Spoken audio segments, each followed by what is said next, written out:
Hello friends, പുതിയൊരു വീഡിയോയിലേക്ക് എല്ലാവർക്കും സ്വാഗതം. ഞങ്ങൾ ഇന്ന് വന്നിട്ടുള്ളത് ഒരു കുഞ്ഞ് ഈവനിങ് വ്ലോഗായിട്ടാണ്.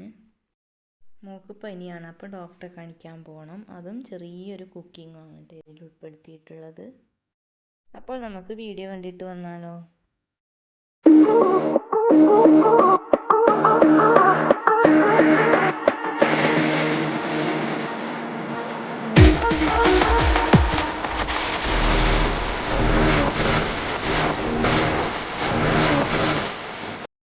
ഞങ്ങൾ ഡോക്ടറെ കാണിക്കാൻ പോവാണ് കേട്ടോ.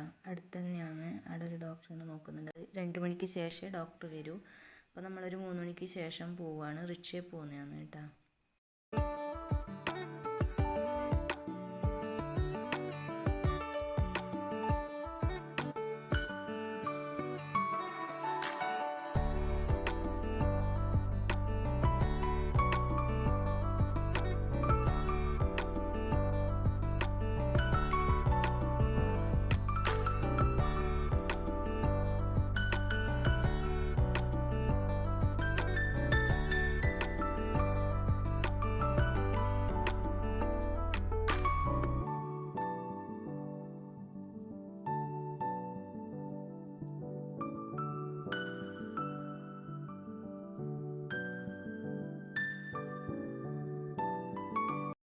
നമ്മളങ്ങനെ എത്തിയിട്ട് ഇവിടെയാണ് കേട്ടോ ഡോക്ടർ നോക്കുന്നത്. ആരുമില്ല കേട്ടോ, നമ്മളേ ഉള്ളൂ.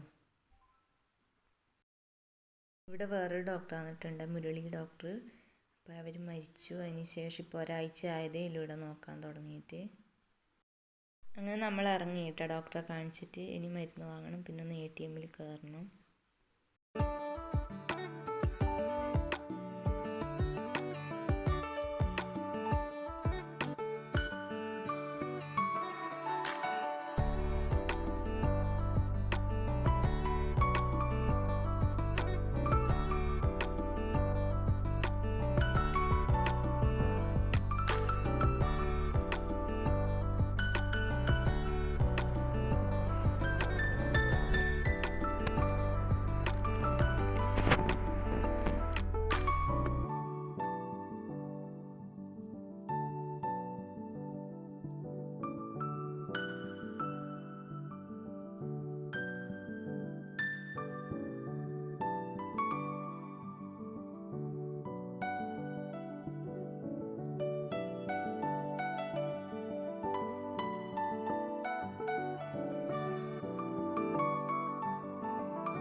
മൊബൈൽ ഷോപ്പിൽ കയറേണ്ടിയിട്ടുണ്ടായിരുന്നു. അങ്ങനെ മൊബൈൽ ഷോപ്പിലൊക്കെ കയറി നമ്മങ്ങനെ തിരിച്ചു വിട്ടാൽ വീട്ടിലേക്ക് വന്നു. അതൊന്നും വീഡിയോ പിടിച്ചിട്ടില്ല കേട്ടോ. അങ്ങനെ വൈകുന്നേരത്തെ ചായയൊക്കെ എന്തെങ്കിലും പഴംപൊരിയായിട്ട് ഉണ്ടാക്കാമെന്ന് വിചാരിച്ചു. അങ്ങനെ ചായയൊക്കെ ഉണ്ടാക്കാൻ വേണ്ടി പഴംപൊരി ഉണ്ടാക്കുമ്പോൾ അപ്പോൾ മൈദയില്ല. അപ്പോൾ ഞാൻ വിചാരിച്ചു ദോശ മാവ് ഉണ്ടായിരുന്നു രാവിലത്തെ കുറച്ച് ബാക്കി, അപ്പോൾ അതിലൊന്ന് ഉണ്ടാക്കി നോക്കാമെന്നിട്ട് അങ്ങനെ ചെയ്ത് നോക്കുന്നതാണ്. കുറച്ച് മാവെടുത്തൊരു പാത്രത്തിലേക്ക് മാറ്റി കൊടുക്കുന്നുണ്ട്. മാവ് കുറച്ച് ലൂസായിട്ട് ദോശയുടേതായതുകൊണ്ട്, ഇഡലിയുടേതാണെങ്കിൽ കുറച്ച് കട്ടിയായിട്ട് കിട്ടട്ടെ. ഇത് ദോശക്ക് ഇതാക്കിയതല്ലേ. പിന്നെ അതിലേക്ക് മധുരത്തിന് ആവശ്യമായ പഞ്ചസാര ഇട്ട് കൊടുക്കുന്നുണ്ട്. പിന്നെ കുറച്ച് മഞ്ഞൾപ്പൊടി, അതിന് കളറിന് വേണ്ടി ഒരു മഞ്ഞൾപ്പൊടി ഇട്ട് കൊടുക്കുക. പിന്നെ അതിലേക്ക് ഒരു മുട്ടയും ഒഴിച്ചു കൊടുക്കുക.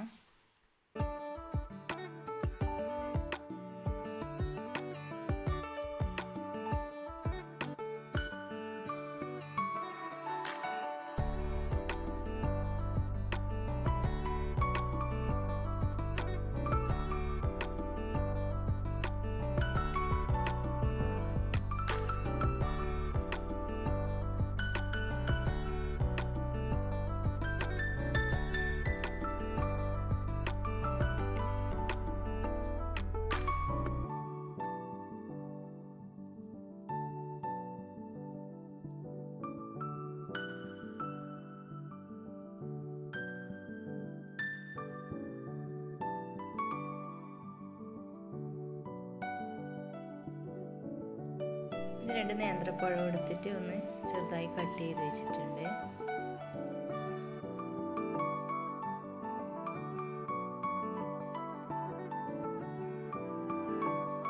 ഞാൻ ബാറ്ററിലേക്ക് ഇട്ട് കൊടുക്കാം.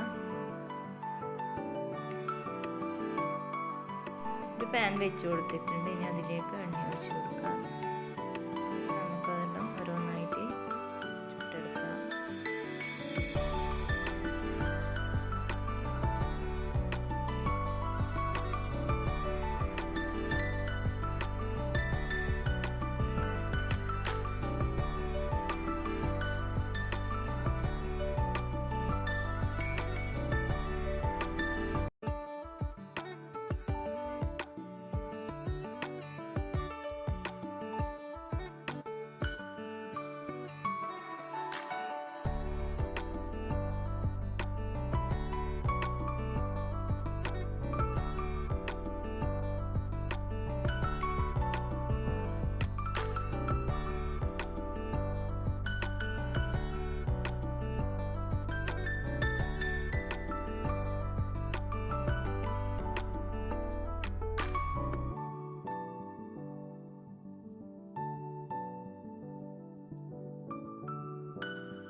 നമ്മുടെ പഴംപൊരിയൊക്കെ റെഡി ആയിട്ടുണ്ട്. നല്ല സോഫ്റ്റാണ് കേട്ടോ. ദോശമാവ് കൊണ്ട് ഉണ്ടാക്കിയതാണെന്ന് പറയേയില്ല. അപ്പോൾ ഇതുവരെ ഇങ്ങനെ ഉണ്ടാക്കാത്തവരൊന്ന് ഉണ്ടാക്കി നോക്കണം കേട്ടോ. ഇതുവരെ ഈ വീഡിയോ കണ്ട് സപ്പോർട്ട് ചെയ്ത എല്ലാവർക്കും ഒരുപാട് നന്ദി. പുതിയതായിട്ട് വീഡിയോ കാണുന്നവരുണ്ടെങ്കിൽ ഒന്ന് സബ്സ്ക്രൈബ് ചെയ്യാൻ മറക്കല്ലേ. ഫാമിലിക്കും ഫ്രണ്ട്സിനും ഷെയർ ചെയ്ത് സപ്പോർട്ട് ചെയ്യുക.